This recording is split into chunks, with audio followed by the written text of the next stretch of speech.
Hello, hello, hello, and welcome to today's episode of Her Version. This podcast is dedicated to sharing stories of struggle to triumph, a platform that allows individuals to tell their truth in order to inspire and uplift others. For those of you that are new to this podcast and like content like this, make sure you hit that subscribe button, follow, like, and share. I am your host, Sabrina Victoria. Let's jump right in.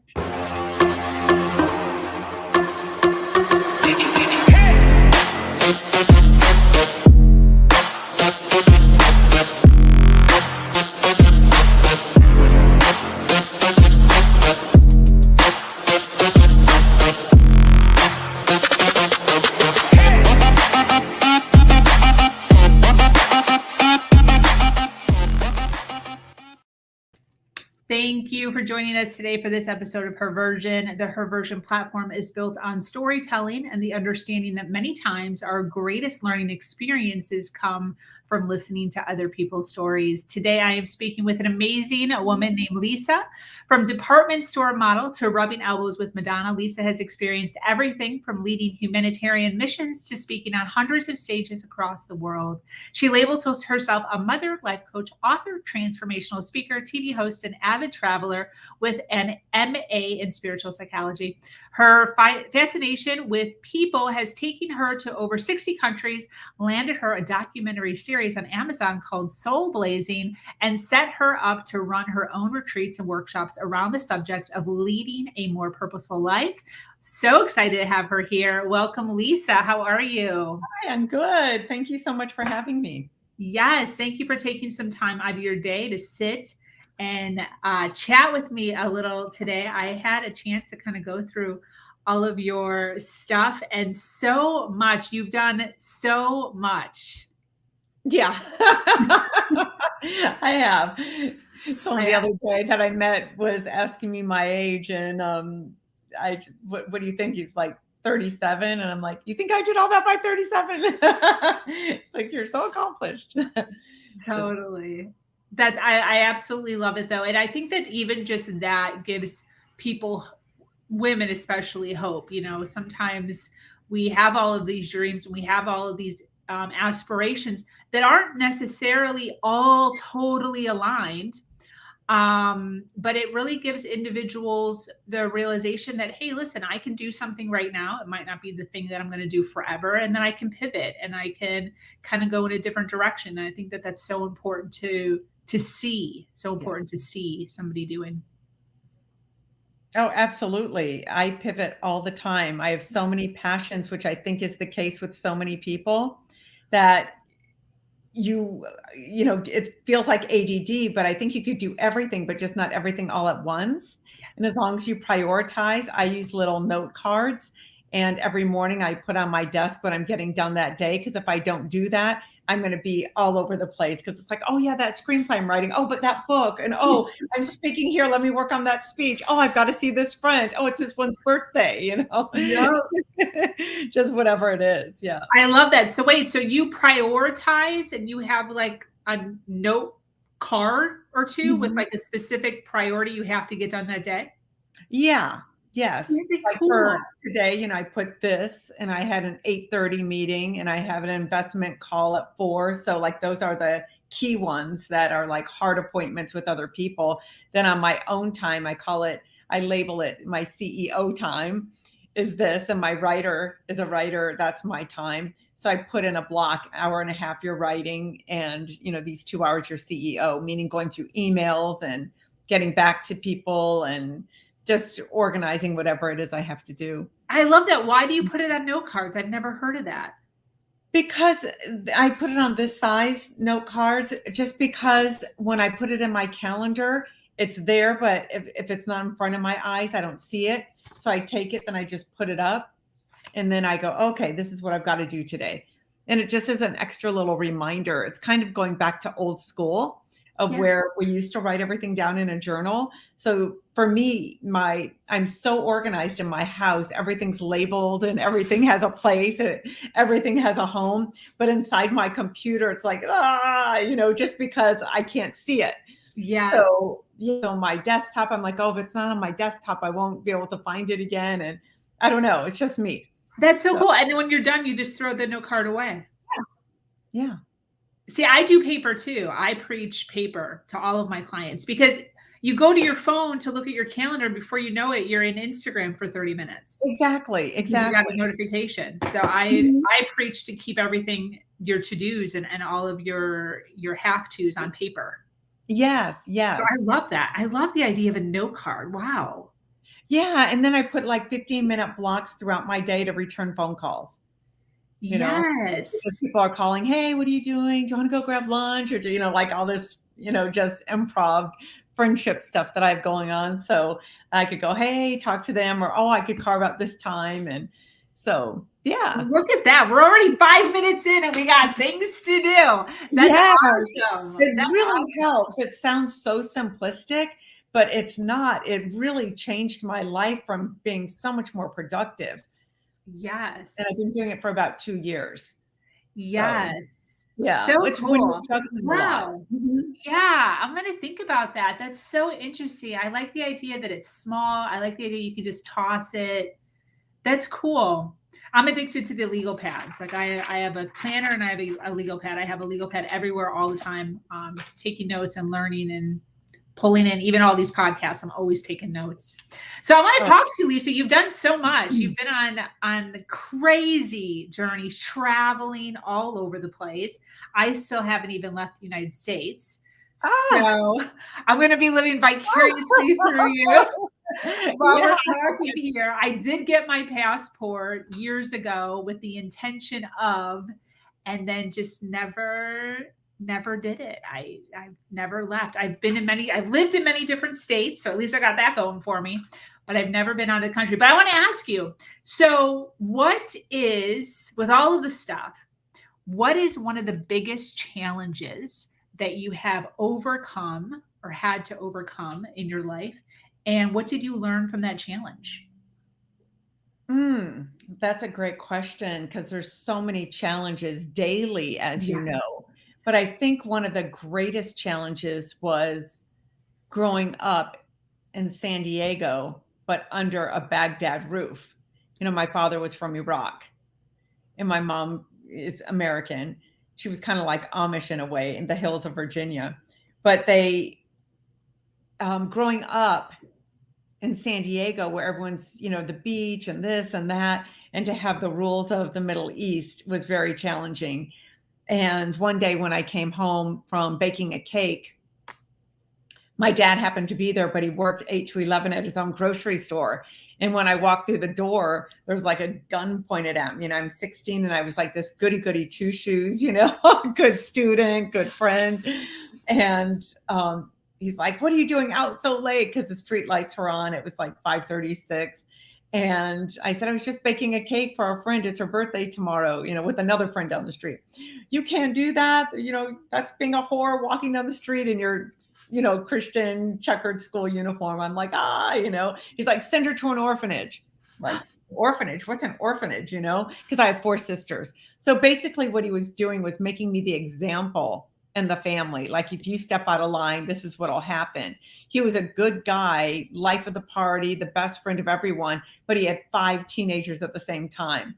My mom had her first child at 18, then another at 19, twins at 20, and another one at 22. So we were all in high school around the same time, and he was freaking out about boys. So he saw me out and going, oh my God, where is she? And then that means all the kids will do that if he doesn't make a big statement. But that's a big statement. And for me, when I had a good relationship for him to do that, it was just like devastating. It did something to me. So when I went to my room crying, I thought, he always said, everyone's out there who's bad. Everyone's going to hurt you and rape you and kill you. And, only here, and here's who your husband is, marry within the family and all that stuff. So I got curious of who are all of these bad guys. So it got me hitchhiking, and I'd sneak out of the window. I do this, I do that, and just get in cars with like Hell's Angels types. And, why are you the way you are? Why do you have tattoos? Why do you drive this car? Why do you hurt people? Why don't you have a job? Why, just all this stuff. And they became my angels. Not one of them hurt me. And I did it about a dozen times.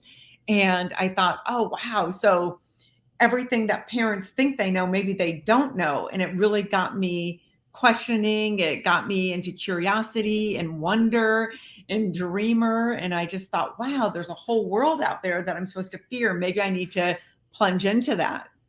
Then as I was going through my life, I wanted to go to LA to be an actress. And of course, my dad, you can't do that. That's legalizing being a whore because you're just getting, as long as you're kissing on screen, you're getting paid, you can do it. But, you know, be unfaithful to your spouse and nudity. And I'm like, oh my God. But a couple of years in, I found out that, you know, he wasn't so far off, but women weren't whores. Men were just not the best, a lot of them. So I got a lot of Me Too stuff, and I got, you know, just all these roles of 5 seconds of nudity, 8 seconds of nudity, this, that. I'm like, oh, I can't do any of this. So I quit, and that was hard on me because that was going to be, you know, my life. But I thought, I can't do this or I'm going to disgrace my whole family and all my, you know, relatives. So I went through a who am I, what am I moment and kind of a little midlife. Wait a minute. So like you actually had roles coming up, but they included these little tiny itty bitty nudity scenes. So you just left? Yeah, I got a soap opera, not even to be nude, but to be under the covers, like making out with someone. I was the affair. And then I said, I can't do that. But you're covered. I'm like, but it looks like I'm not. Because up to here, you could see, and it's, you know, and you're making out with someone. I said, I can't make out with someone. I can't, everything. Then I got a Remington Steele, the guy who started in Remington Steele. Then he was, what's that called? 007. What's his name? 007? 007. Yeah, he was later James Bond. Connery? Who? James Bond. James Bond, yeah. Okay. Yeah, so I got a $6 million HBO movie with him. I would play his wife, but I'd be nude again. And he was a sculptor, but I would be covered like this, holding my hand here and my leg in front of me like that. But I said, I cannot be nude. They go, well, you have pasties and you have like a nude babe.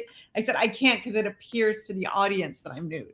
So I quit. That was my final straw. Oh my gosh. Wait, so how do you feel about that? Are you good?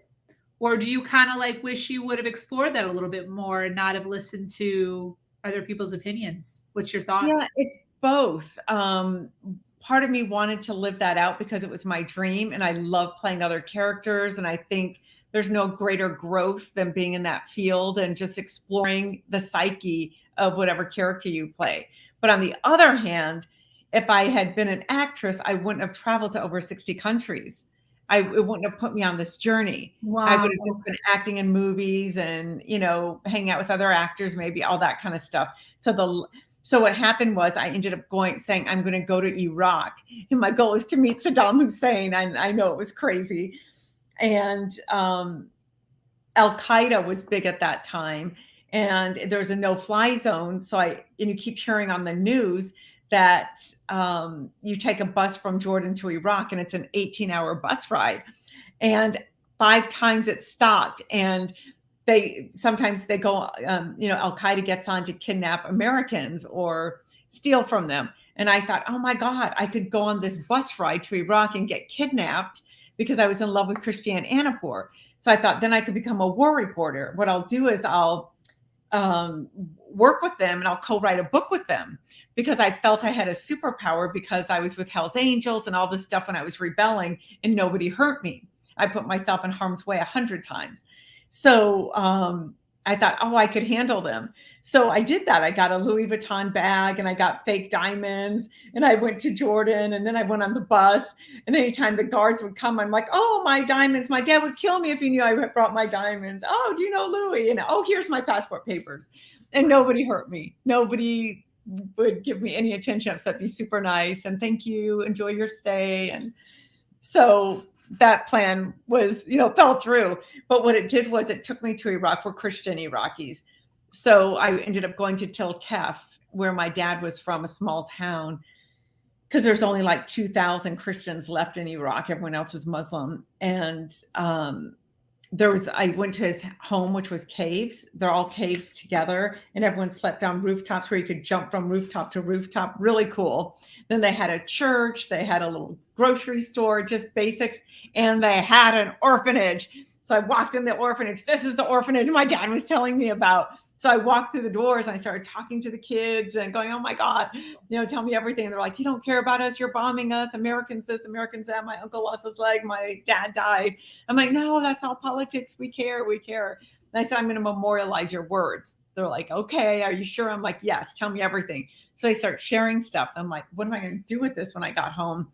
And then that led me on a journey of 5 years to 15 orphanages, interviewing the kids, then writing a book called Whispers from Children's Hearts. It's actually right here. Oh my gosh, that's so cool. Yeah, and it's just kind of like, Macau. So I asked them 3 questions and I made it really cute, and China, Italy. So it's a really cute little book of their quotes and how they felt and, about life.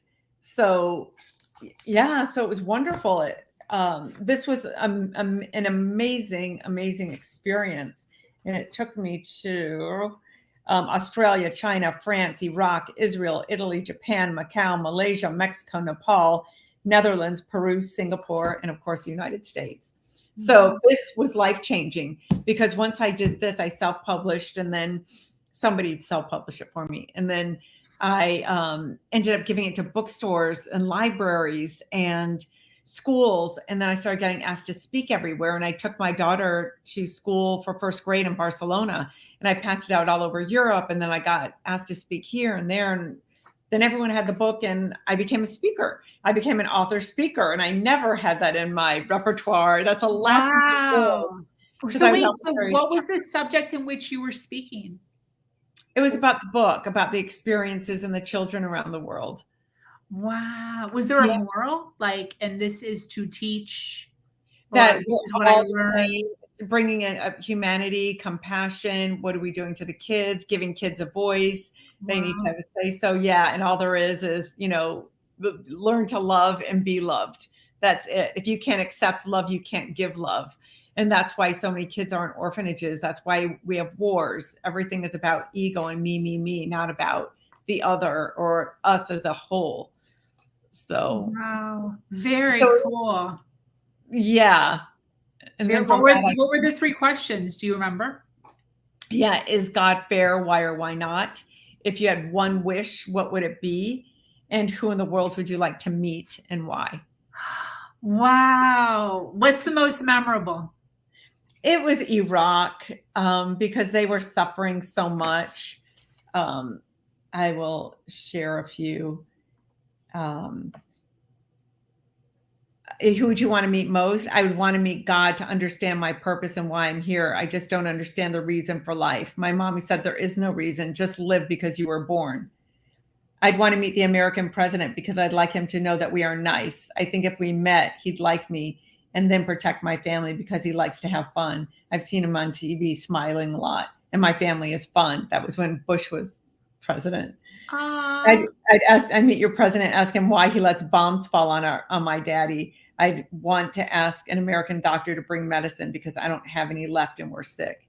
Like just so profound. And some of them were simple, like in China, I'd want to meet my cousin Kwang because he protected me when he lived here. Now he moved away to Xi'an. Do you believe in God? No. I believe in Buddha. He is the man that changed people's thinking forever.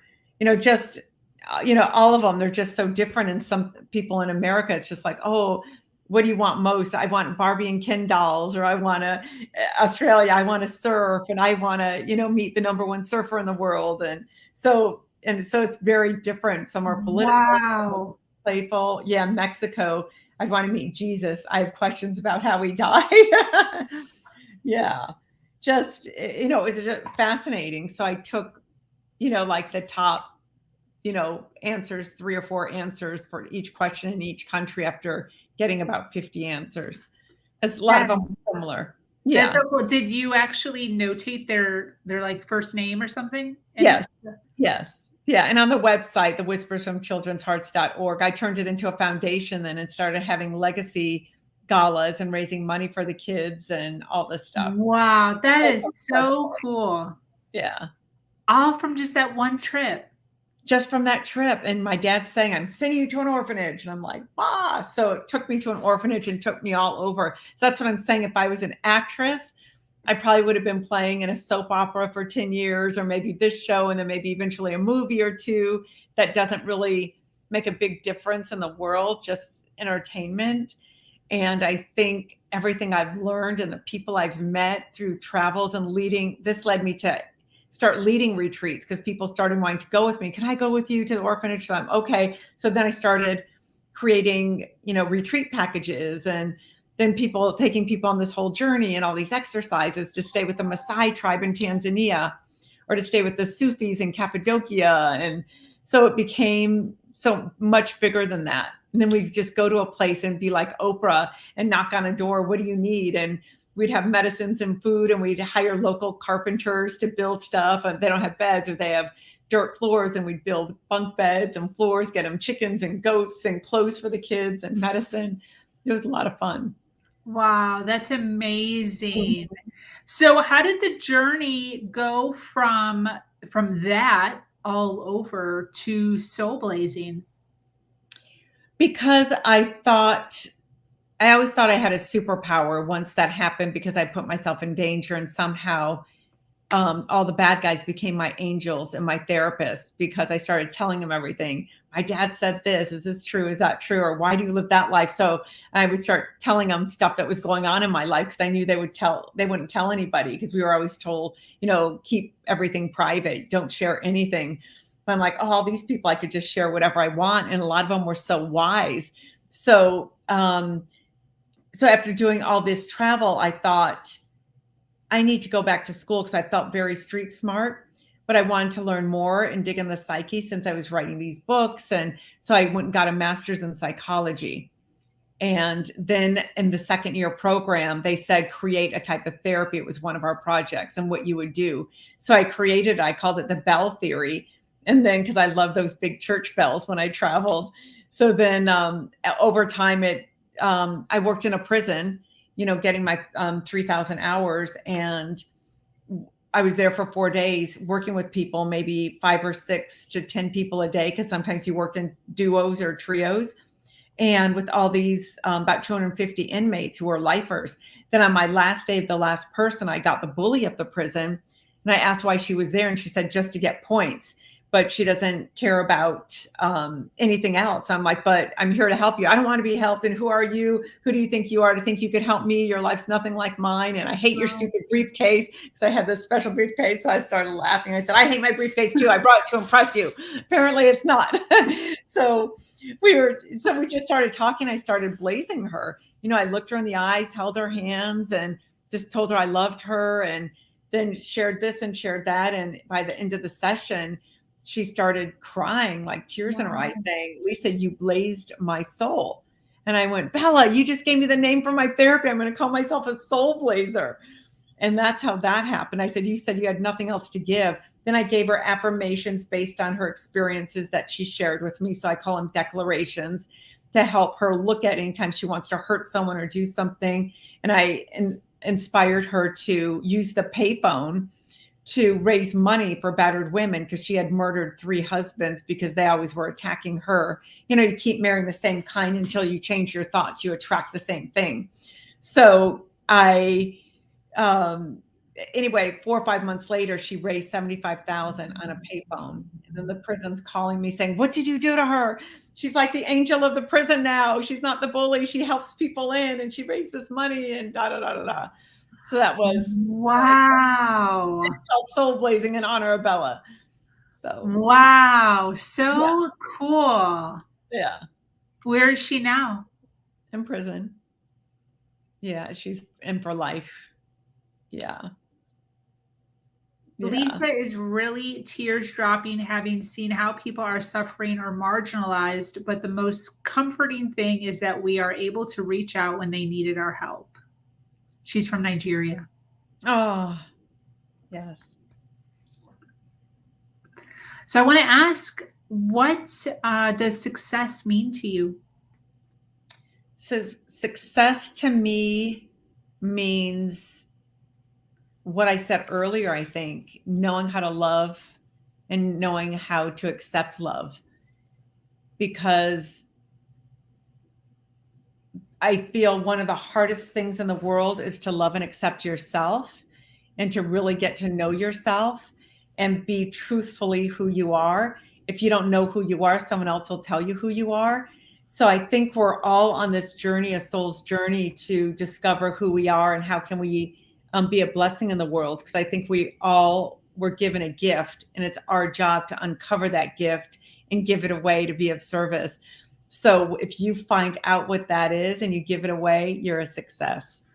Yes. So I want you to expand a little bit, because that little thing that you said about if you don't know who you are, somebody else will tell you who you are, or something like that. Yeah. It sounds very cliche. It's like something you'd see scrolling on Facebook, and I'd screenshot it and be like, yes. Yeah. But it wasn't until I really started to dive into personal development where little cliches like that actually like really resonated with me. Mm-hmm. Can you give us just a little more on what that means to you? Yeah, I think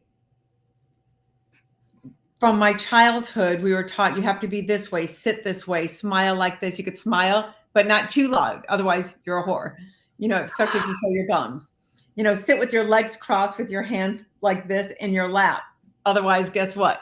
You're a whore. You always got to dance one song, sit down, don't dance anymore, or you're a whore. So it's like all these rules. You're Republican because that's what we are. This is how you think about this. This is how you think about that. This is what everything about you. This is who you are. This is who you're going to marry, So after the gun incident, I thought, okay, let me recreate myself. Who am I if I didn't have any of that? And going on that journey is very hard because you keep slipping back into it because we're hardwired that way. So in order to find out who you really are, you really have to strip yourself of being you. You have to break up with yourself and create a new personality, because your personal reality is just, impression of your personality. So once you start going, oh, I wake up every morning and I get my cup of coffee, and I just don't wake up in the morning and get a cup of coffee. Set your alarm to 30 minutes earlier. Get up on the other side of the bed. Maybe do yoga first thing in the morning, just a few stretches, write in your journal. So the way to start switching things up and really knowing who you are is doing a morning routine. And I found a lot of successful people do that, and it's changed my life. If you get up and actually make your bed, meditate for 10 to 15 minutes, an hour if you've got it, on this new version of yourself.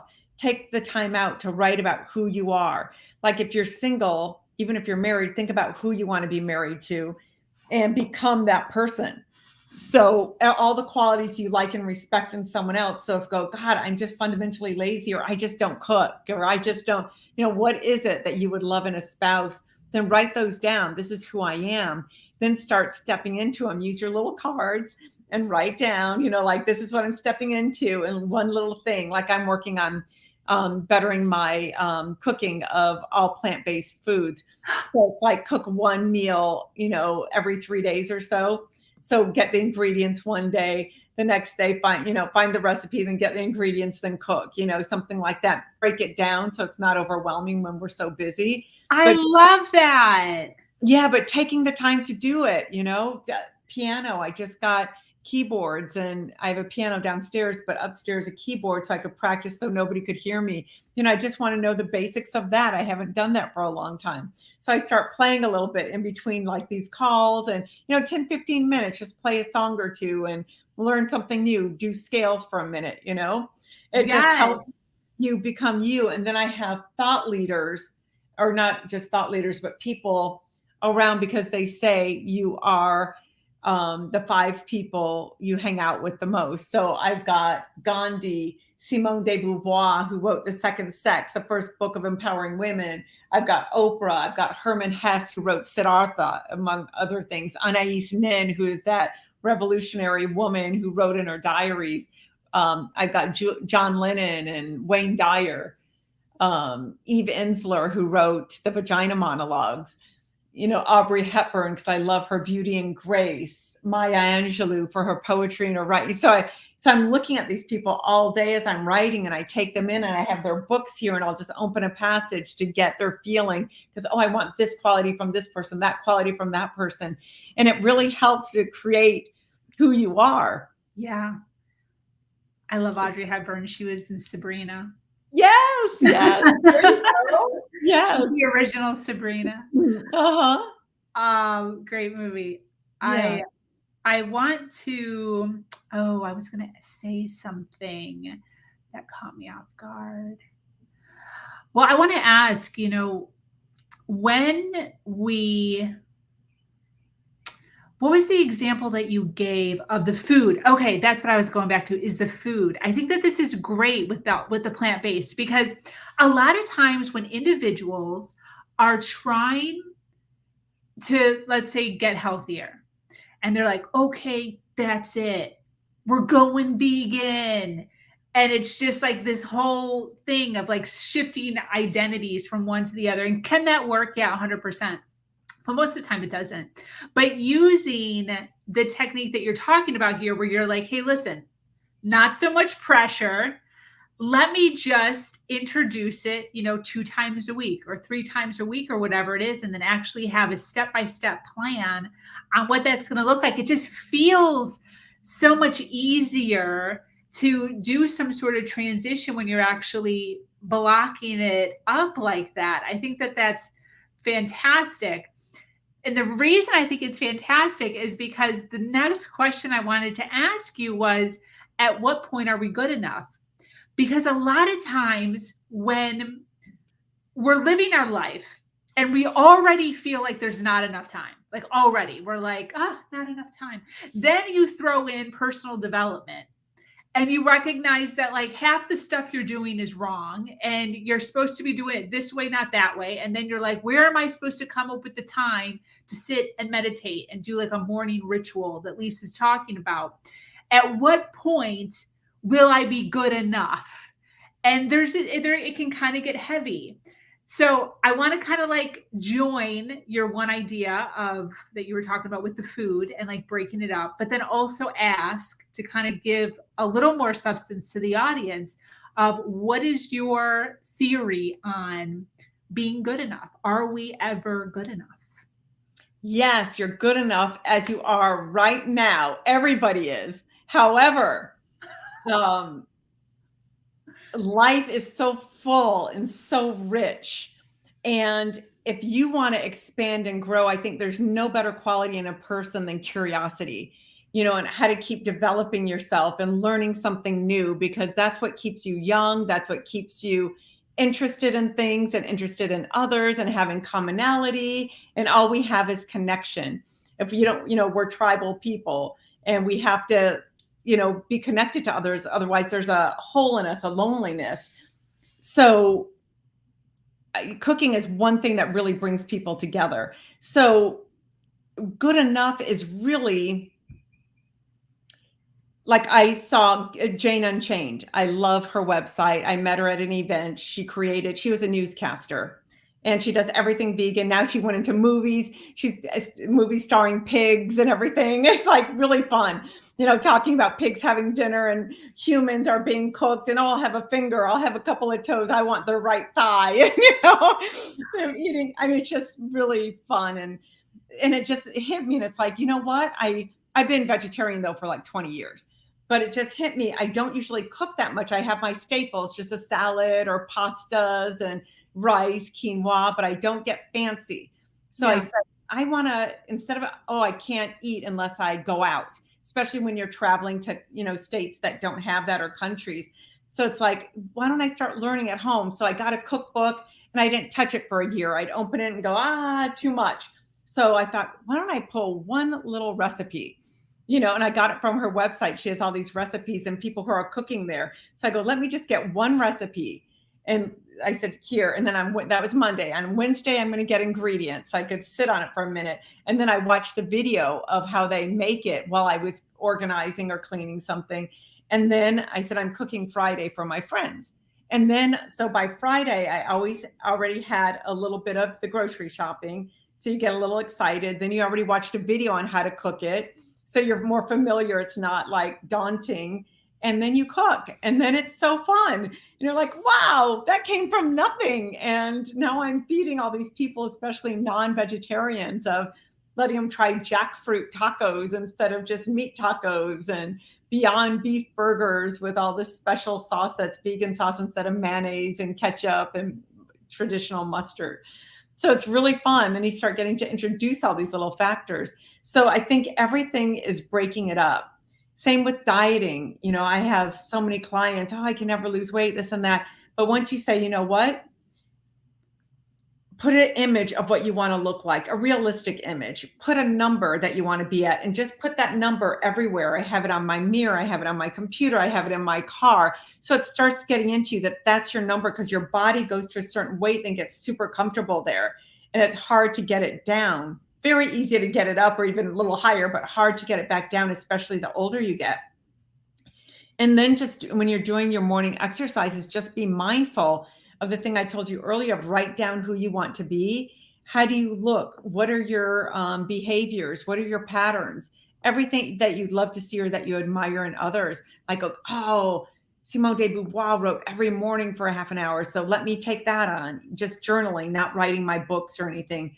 Anais Nin wrote in her diary. So that's, you know, kind of the same thing of really deep personal stuff. So instead of just writing about my day, I'm going to go deep into emotions and feelings.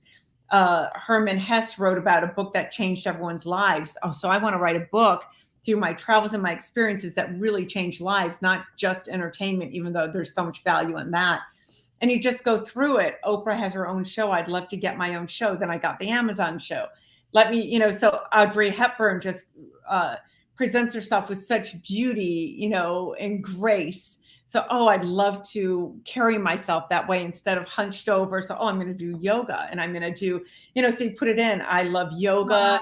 Writing is my passion. Sharing and learning and sharing my learnings with others and helping people grow is my meaning of life. Then you just read that in the morning. Then I do a meditation with music, and then I record that, and I listen to that in a loop. This is who I am. And I put headphones in and an eye mask so you aren't affected by your environment. Because when you're just doing it like this, even you could go, oh, you see where everything is. Oh, there's the piano, there's this, there's that. And you get caught up in who you are. But if you're trying to basically change your personality into someone who is an artist, you know, is fit, is healthy, is a cook, takes care of themselves, it takes time. It takes rewiring, because we weren't brought up like that. My mom cooked, she did, and said it's easier if I do it because there was 5 kids. She didn't want to deal with all of us and our messes. Yes. I love this idea of you being able to look up and be reminded consistently of individuals that inspire you. Yeah. And I feel like that's such an easy thing to do, that all of us could do, as far as finding quotes or individuals or people that are doing things that you aspire to do and keeping them in front of you at all times. That's so brilliant. Mm-hmm. And then I have my declarations up there too. And, you know, some quotes. And so I just look at that. Oh, I'm the master of the word no. You know, just looking at, I am a timeless, ageless goddess. I'm a powerful, committed listener. I am the undisputed champion of self-forgiveness. I stand in my optimal brilliance. I experience support of everyone around me. I stand in my vulnerability.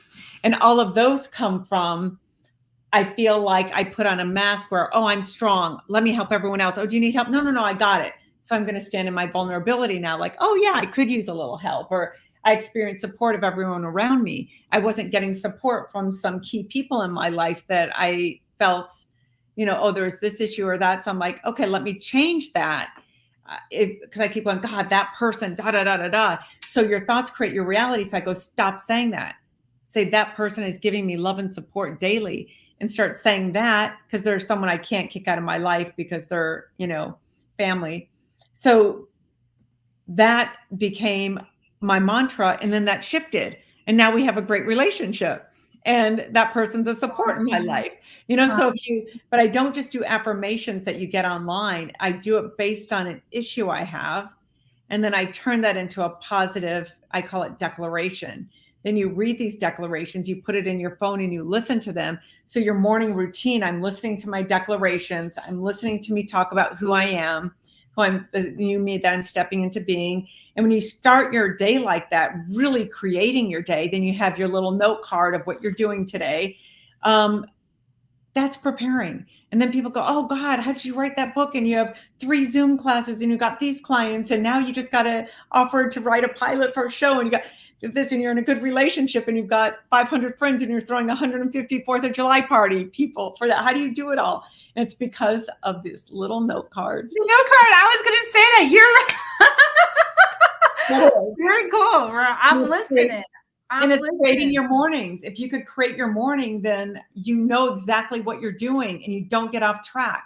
You don't start squirreling, is what I always call it. Squirrel, oh, I'm going to do this. Oh, let me just watch this show. Oh, the news. Let me sit there. Oh, let me eat. It stops you because you're like, oh no, this is what I've got. These have to get done. These 3.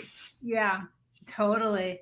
Yeah. One of the things in order to combat that I've done and that I've recommended my clients to do is to cut time out for that. So like if you want to veg and watch TV or you want to do some sort of social media or whatever it is, just put it in the day. Exactly. When you're doing that, the cool thing about it is if you time block it, then you don't feel the guilt of you're supposed to be doing something else while you're doing that. You can actually like do it guilt-free, which just feels so much better than to have this like heaviness of like, oh, I'm supposed to be doing this, but I'm not doing this. And then you're not necessarily like fully enjoying it even because you have all this extra stuff. I love that. I want you to talk a little bit more about curiosity. Okay. But before I do that, I'll go back to what you just said, because that was really important, I think. So sometimes if you do the blocks and something like really comes up, like let's say, I don't know, someone gets sick. All of a sudden they're in the hospital. That happened about a month ago. Someone got hit. And I'm like, oh, I got to go to the hospital to go visit them or give them this and that. So I'm like, oh, my block was this. You could just take that block and move it. I moved it to 6 p.m. or whatever from 2 p.m. and I went and did that, then came back. So you could move your block. It's not engraved in stone. You could just, fluctuate if need be. It doesn't happen all the time. And if really serious, you can move it to the next day. But at least you're aware of it and you're on top of it, or do a little extra the next day. But I just move those blocks sometimes. And that's why I get up sometimes at 4:30 to get stuff done that I didn't get the day before, because that time is so quiet. 4:30 to 7 or 11 p.m. till 2 in the morning are my work hours when I feel I have to get really concentrated work done. Very cool. Yes. 100. Yeah. Move your time. That goes back to, pivoting. Yes. And recognizing, which I just think your life is such a testament to you can decide to do something and then you can pivot and do something totally different. Yeah. Who do I want to be this year? Well, we don't recognize that. Like even my son, my son's 18 years old and there's this pressure of like, I don't know what I want to do because I don't know if I want to do that forever. It's like, you don't have to do it forever. Just if you feel like you're going to enjoy that, just do it now. And then when you decide that you're done doing it, then just stop doing it and then do something else. Yes. Yeah. Exactly. So back to your question about curiosity. Yeah. Curiosity to me is like, how would I describe this? When I go out to a party or like I'm throwing another big party, I do these every few months, networking and engagements or my big workshops. So I think when I do that, curiosity is really being curious about each person, not just saying, oh, they can't do anything for my career. Let me look at someone who does. Or when you're talking to someone and then they start looking over your shoulder to see, oh, okay, I already made you as a contact. Who's the next one? That is somebody who lives life just through their own lens of what's in it for me. And those people usually don't make it, or even if they do, they're not happy. They're sad and lonely inside. Curiosity to me is being interested in everyone, every culture, every religion, and understanding it and understanding other people's points of view. So you're not rigid and hard or my way's the right way. If you don't believe in God, I'm a born again Christian, you're going to burn in hell. Really? So all the Muslims, all the Buddhists, all the Jews, everyone is going to burn in hell. It just doesn't make sense. So it's like, what is your belief? And if it works for you, fantastic. and find what works for you. So staying curious, like when I travel, I don't go to a country and have an itinerary. I go to a country and say, let the country take me. So I'd look for my soul family. I get Oh my gosh, that just gave me chills because I'm such like, I need some sort of structure to kind of hang on to. So just hearing you say that made my whole body. I don't even have a hotel. I go there to say, maybe I'm going to meet someone at the airport. I'm going to stay with my soul family, someone there. Are you serious? And I've done that a dozen times, maybe more. That's like a whole nother level. I don't meet someone. I go get a hotel room for one night. Then as I'm out at breakfast or out around, I meet people and say, oh, can I stay at your house? I'm here for this time. I want to get to know people who I call my soul family. Like, oh, I feel a connection with you. And can we? Then a lot of times they say yes. So now I'm staying with these hairdressers in Amsterdam. And now I'm staying with a grandma and her family. Now I'm staying in Kuwait with this family. Now I'm doing, it's just like completely different experience compared to just staying in a hotel. Because now you're living with a variety of people and you're really getting to know them and you're understanding the culture, because what you understand, you don't fear. Yes. Wow. Yeah. Very, very cool. That went in a different direction than what I was expecting. Very cool. I took some notes. So I want to ask one more question. Well, I have a couple more questions, but before we jump into soul blazing and what it exactly is, and people who are resonating with the conversation, we have quite a few people listening live. By the way, thank you for those of you that are listening live. We appreciate you being here. If you're watching on the replay, make sure you hashtag replay so we know that you were here and we can say hello. You mentioned declarations. How did you come up with yours? By sitting down and doing a mind dump, closing my eyes for a minute and going like this and thinking, okay, I gave myself 5 minutes, and then what was my thought? Oh, I have to do a mind dump. Oh, I've got to go to the grocery store. Oh, this person said that. Got to turn that in. Oh, I didn't do that correct. I've got to redo that. Oh, I've got to clean out that drawer. Oh, so-and-so is coming over. Got to walk the dog. Whatever it is, getting everything out of your mind. And when you start this, because we have 40 to 70,000 thoughts a day, most of them are negative and most of them are repeated. So once you find out and that's what I call imposters, what thoughts are in your brain and what are they telling you, then your whole life changes.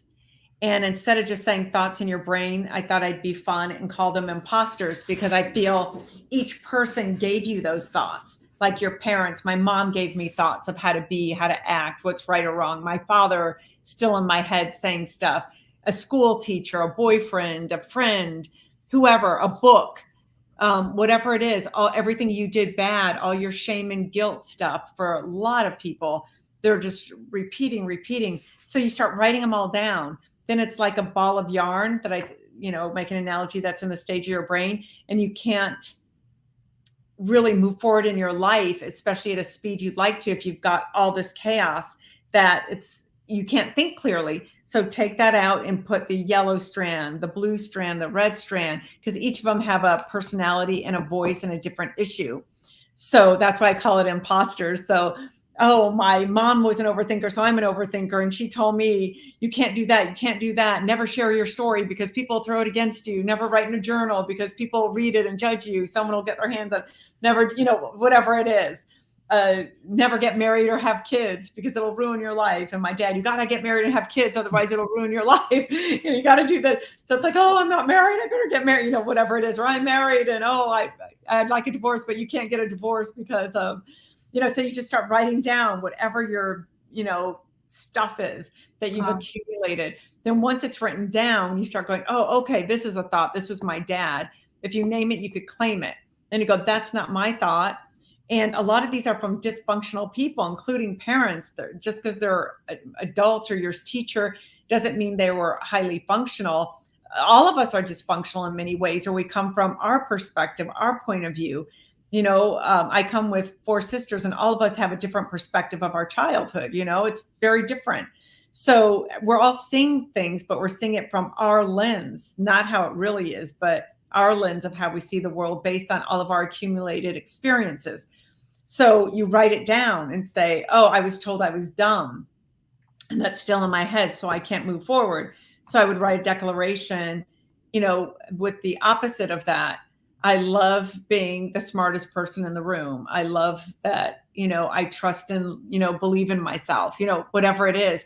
Then you start changing that. But when you do it, like I was telling you earlier, with music playing, I just get a simple music track that you could download, and I put all this down on that. So I'm listening to it with this meditative vibration, because vibration is everything. How you vibrate is how you are in the world. You could be this. When I met many of them, my husband is the co-creator of 2.5 Men and Big Bang Theory, and I went to the Emmys, Oscars, Grammys, People's Choice for 7 years, and met all these top stars and everybody in every field, especially Big Bang Theory, Wozniak. Everyone was on that show. All these experts, scientists, creatives, writers, everybody in my life.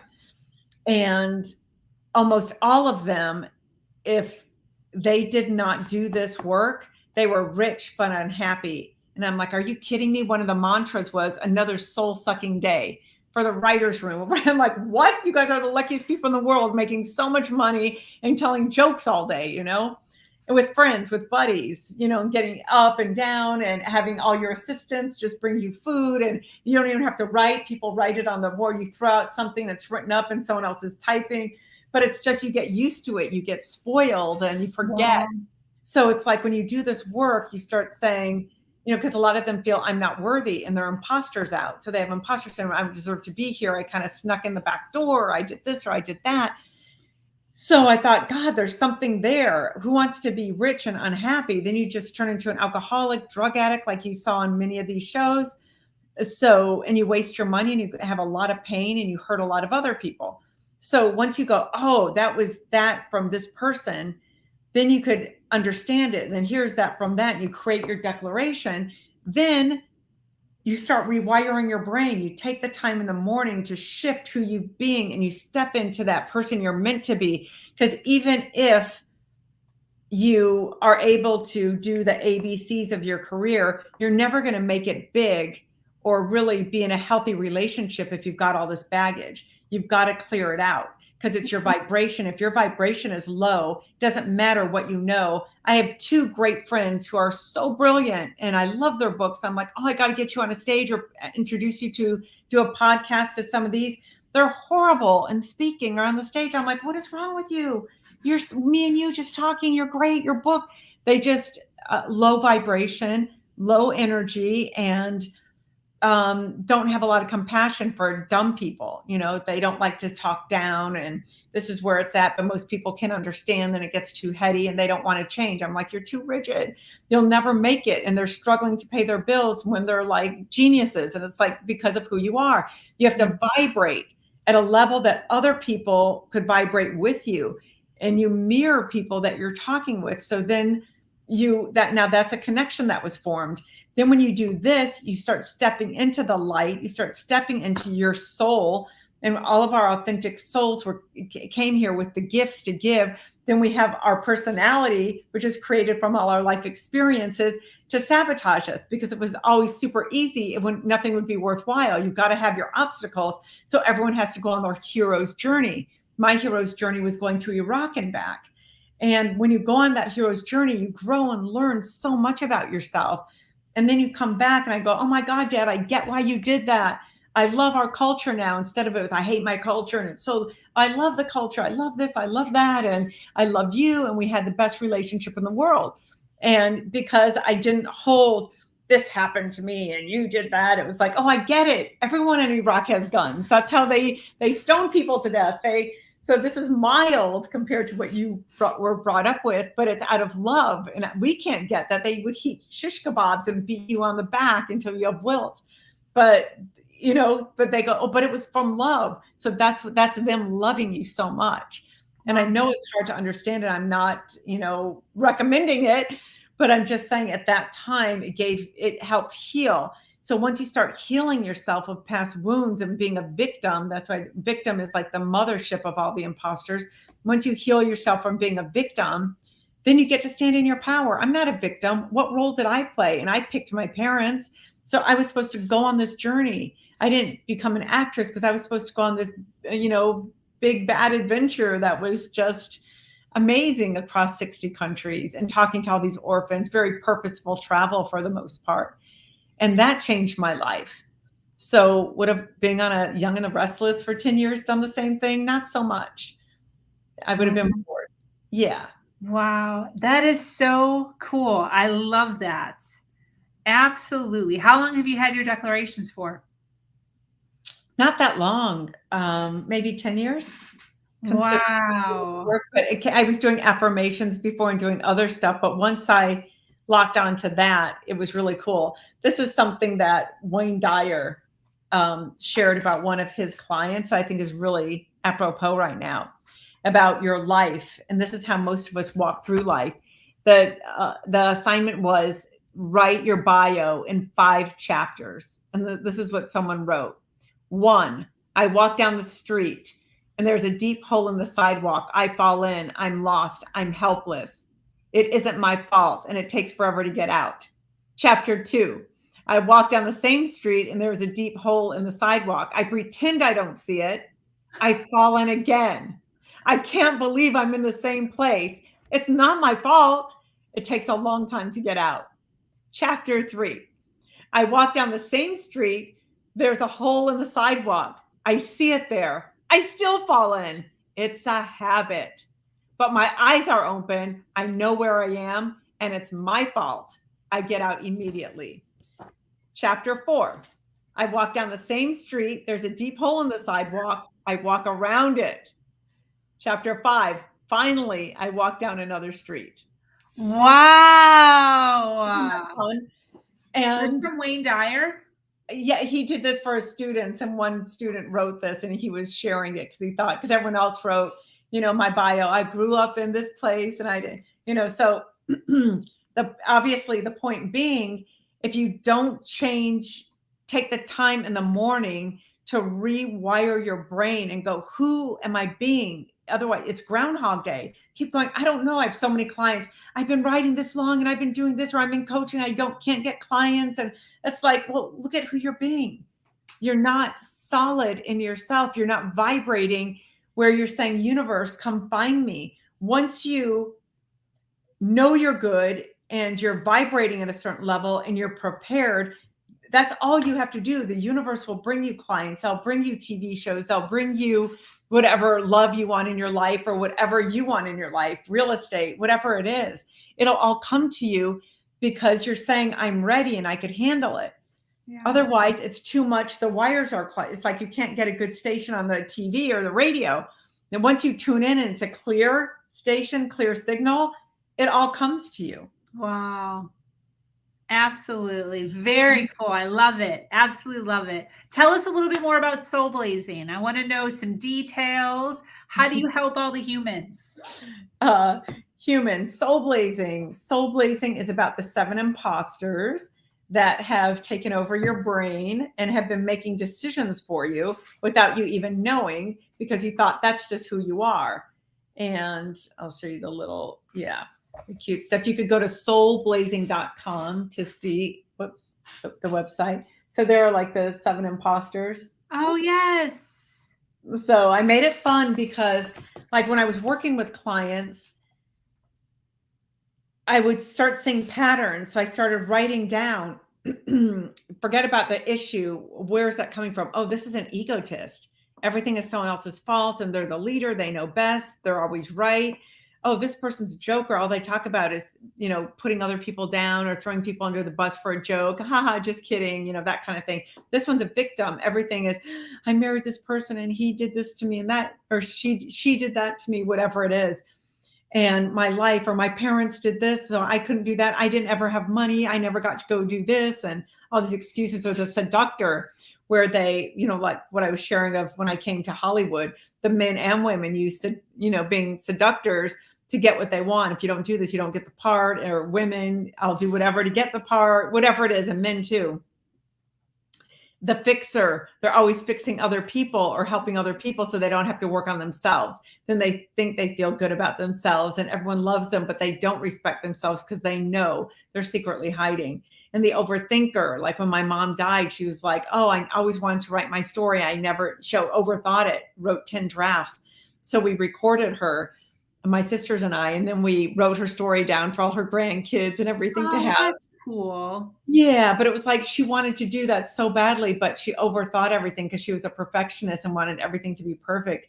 Then the judge, because the judge is always judging others and judging yourself, like, oh, I'm not good enough to write, so I'm just not going to write. Oh, that's for other people. Or I can't believe that person's doing that. They're not talented enough, or they're not, always judging. So once you get a hold of that, and it's, you either walk into your story and own your truth, or you live outside your story and hustle for your worthiness. And that's what it's like when your imposters are taking over. You're hustling for your worthiness, but you'll never feel worthy because you didn't work on changing your vibration and changing your thought patterns and stepping into, no, my authentic soul is perfect and knows everything. We don't even have to read a book. We could download everything if you're that spiritual and that in tune, like the Buddha and stuff. But if we just took it down a few notches and just took a time to go, let me get to know my soul. Who am I? What do I really want? If I scrap everything in my life so far, my parents, my friends, my family, my careers, my hobbies, my habits, strip it all away. Who would I want to be if I could just start from scratch right now? And it's amazing what you'll find and all the truths that come out of it. And then writing that down and listening to it every morning. This is who I am. You know, I'm a musician, even if you can't play a song. I am a writer, even if you feel you're not good enough to be a writer, because it'll all come to you. It'll all magically appear, because when the student is ready, the master appears. The right people are going to fall into your life and you're going to get guidance, and it's just going to be life-changing because now you're going to respect yourself. And it's slowly all your past failures or shame or guilt is going to diminish, because most people live in the past. First thing they do when they wake up, oh, this is who I am from my childhood, without us even knowing. So you got to keep creating, going back to curiosity and wonder, keep creating and creating these magical moments. So you stop going back, because you have all this stuff now that you created. Since I moved out of my house, I've created a lot, and I keep creating. You know, every 2 months I have 100 people plus here, and we're doing all this exercises and fun and different bands and music and jugglers and snake wranglers and, you know, belly dancers, all this stuff, you know. And we're always learning and growing. So all these experiences with different circles of friends starts diminishing. Oh, when I was in second grade, that person did this. Oh, when I was in sixth grade, you know, it's like, what?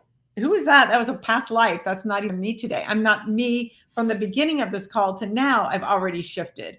Yeah. So quit blaming yourself for stuff you did in the past and just make a concerted effort to create you now. Who are you now? Who are you being in the world?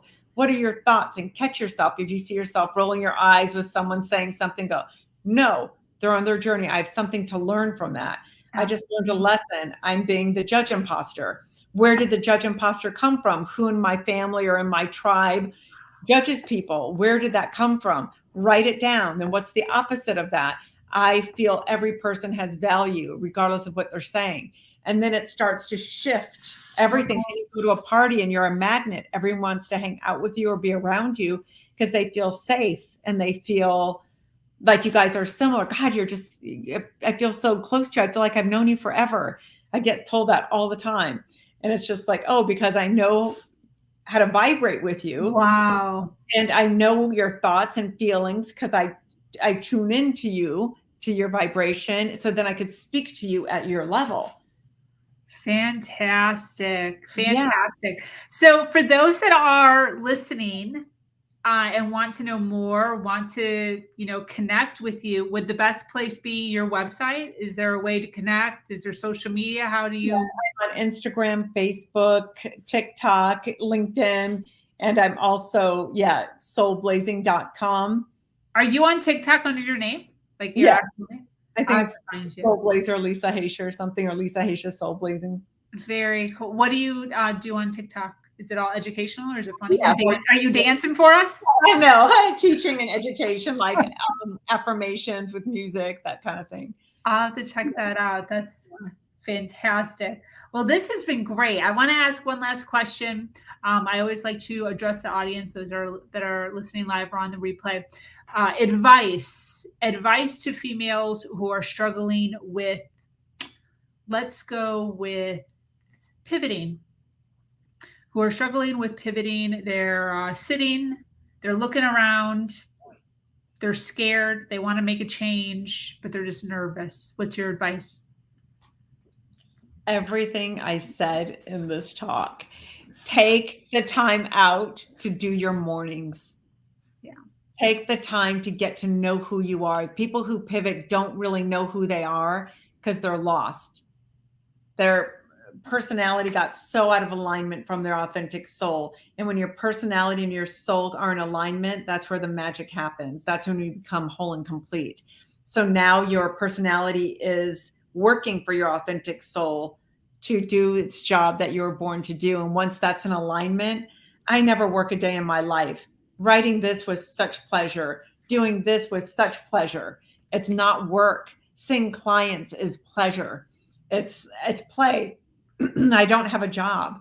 And once you get to that point, that's when your work could start getting better and increase, and everything just changes.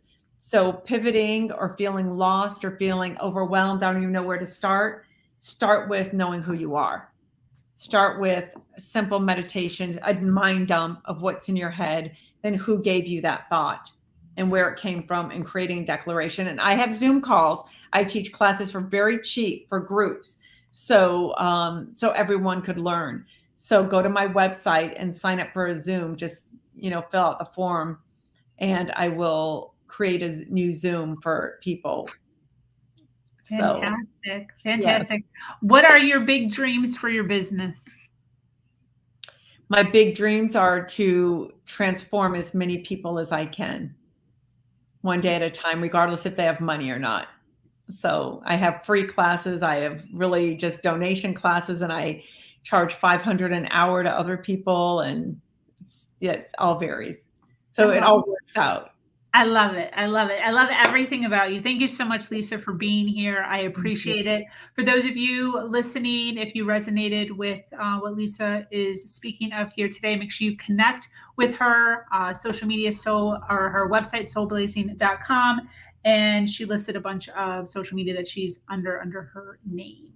So thank you so much for being here, for joining us on Her Version. This community is expanding every single day and is filled with females who are striving to do better than they did yesterday.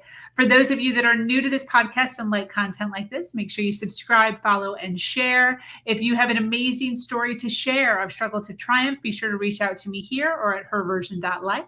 I am your host, Sabrina Victoria, and I'm so grateful to be here sharing a platform that allows people to share their truth and inspire others. As always, until next time.